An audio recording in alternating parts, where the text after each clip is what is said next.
It's Monday, March 11th. Normally I do the shows on Thursdays, but I'm actually leaving town, going to Lake of the Ozarks to fish this week.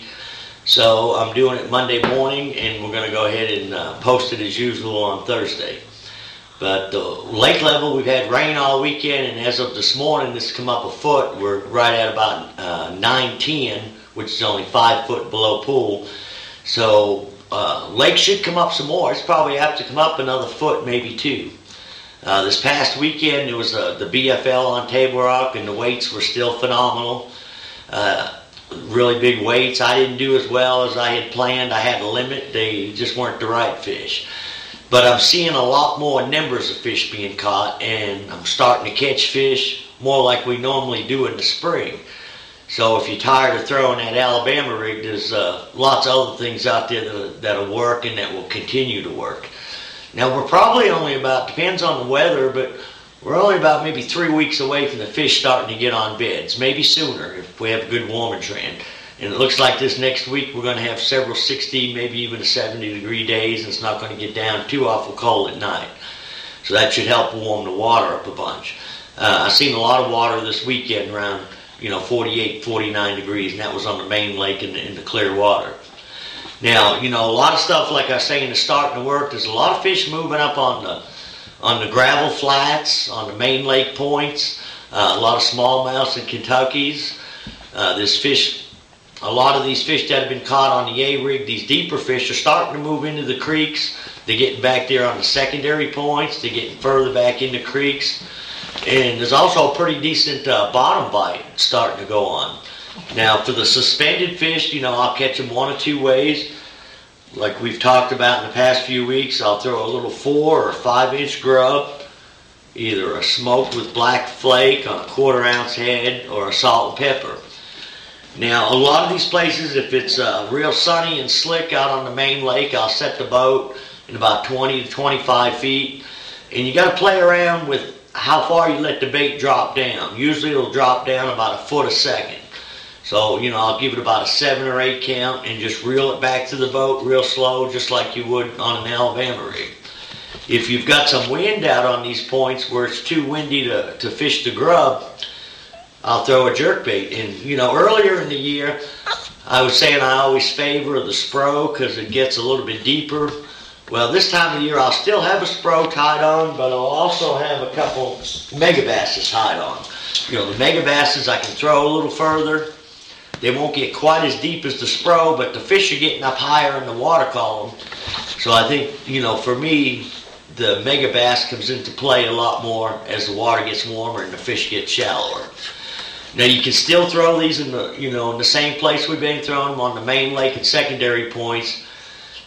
But like I say, you want to start keying on some of these gravel flats. That's where a lot of the numbers of fish are going to be. There'll be smallmouths, Kentuckies, and there'll be some largemouths up there.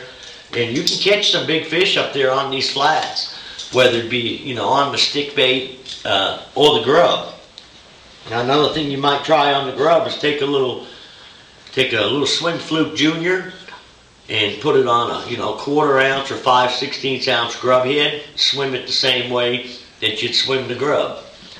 Another thing and this is going to catch fish for the next 2 months.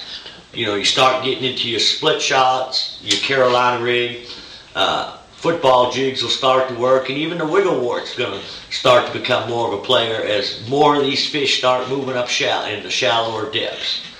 Now, one of the main deals here on Table Rock in the springtime, it's really hard to beat, and it's a split shot worm. Now what I've got, about 16 or 18 inches up from the hook, I just crimp on a split shot right on the line. And I'm usually using 6 or 8 pound line on a spinning gear. And then I'll use a 1/0, sometimes a 2/0 if I'm using a little fatter worm, but usually a 1/0 offset worm hook. And one of my favorite baits to throw is a fish doctor this time of year. And I'll kind of mix it up between a green pumpkin or watermelon candy, and also had them set out here.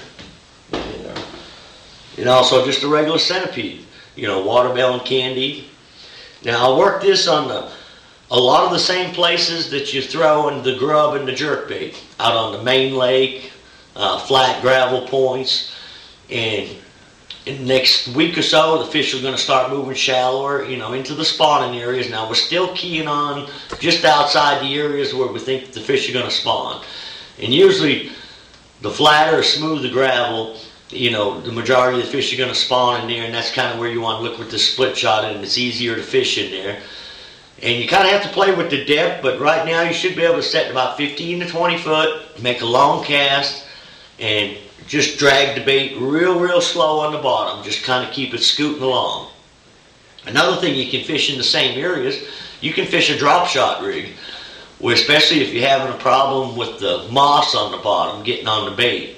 Right now, that the moss shouldn't be a problem, because with the lake on the rise, the areas that the moss was, it's going to get deeper, and the sunlight's not going to be able to penetrate through there to help grow that. So that should start to break up, and with the water rising, a lot of that new stuff that you're going to be fishing doesn't have any moss on it. So that shouldn't be an issue for the next week or so, especially if we get some more rain and the water comes up higher. But you can also throw a Carolina rig or a football jig, but it seems like on the spinning gear with the real light gear, the finesse, that you can actually feel the fish a little bit better than you can on a traditional Carolina rig. Now, the bite's still going to be really light most of the time. Excuse me. Most of the time what you're looking for is either just a little pressure, like your split shot's getting hung up behind a rock, or you will feel a little tick, and then all of a sudden your line will go slack and you won't feel anything. Just go ahead and set the hook. Now you can catch, all three species of fish. Probably predominantly more Kentucky's right now, but as the next week or two goes on, you'll start seeing a lot more smallmouths up there, and even some largemouths in them same areas. We get a couple sunny days. Don't be afraid to go right back in there in the shallows, in the backs of the pockets, where you think the fish are going to be spawning. Fish these little split shot rigs around the sides of the docks. You get a couple days of sunshine, that water's going to warm up 5 degrees, and them fish will be on the move back in there cruising, checking out some areas that they're going to spawn. So, the fishing's going to do nothing but get better for the next couple weeks. What you're going to see is more numbers. The fishing's been phenomenal the last few weeks, 2 or 3 weeks, as far as big fish.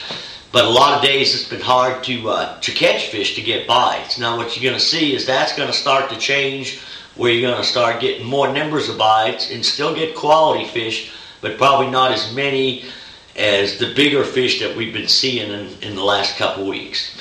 In the areas of the lake, something you want to look for too, there's a lot of runoff coming into the lake, so there's going to be in the backs of the creeks, even up in the clear ends of the lake, there's going to be some stain back there. Get 2 or 3 days of sunshine, that water back in there where it's stained, just like up in the river arms, is going to warm up tremendously. And those will be some areas to try for some active fish. If the water starts getting up close to pool, which I don't think it's going to come up 4 or 5 feet unless we get some more rain, but we're going to start having a little bit more cover, some logs, some laydowns, maybe some shallower brush piles that a person can flip a jig in and around. Now, if you get up into some of the stained water, I like to use something a little bit with like a watermelon with red flake, or even a darker bait, a green pumpkin with red flake. In that stained water, especially when the sun's out, you put that bait down in the water and you'll really see the red kind of shine. I just think it helps the fish find it. Another thing that'll work good in that stained water, just take a 1/4 inch or a 1/2 inch of the tail and dip them in a chartreuse dipping dye. Seems to work good in the stained water. So, till next week, good luck, good fishing.